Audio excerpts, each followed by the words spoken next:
صباح الفل يا حلوين. النهارده قلنا نجهز غدانا بقى، نشوف هنتغدى ايه. لقيت عندك الجناحه بتاعه التور اللي كنا شارينها من السوق اللي انا وريتها لكم. هننزل بقى في الميه السخنه، وعندي شويه بقى ايه، خس وحبه باذنجان كده، كل باذنجان وكل كوس منهم بقى محشي، ونتغدى بهم النهارده سخنين. شوحنا الرز اهوت. ننزل بقى ننزل بقى بالجناحة هنا، الحاجات ديت نسويها ونقعد عشان نحشيها.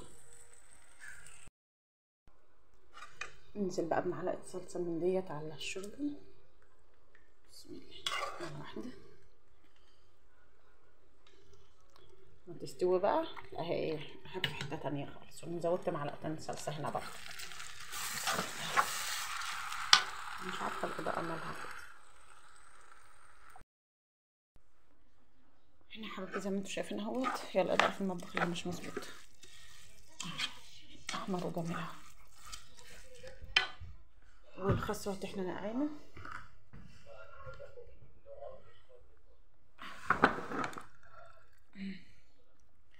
وادي الكوسة الأخرى هنحشي بقى ونرجع مع بعض تاني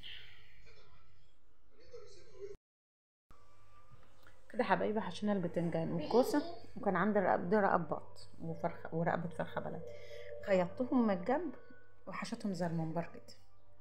قوم نسوي بقى وربنا يستر، عشان اول مره احشي كل الحاجات دي في حاجه واحده مره واحده. يعني كل حاجه بتبقى لوحدها، لو كوسه وبتنجان وفلفل تمام في حل، كرنب وورق خاص في حله لوحده، انما كله مع بعضه كده يلا على الله.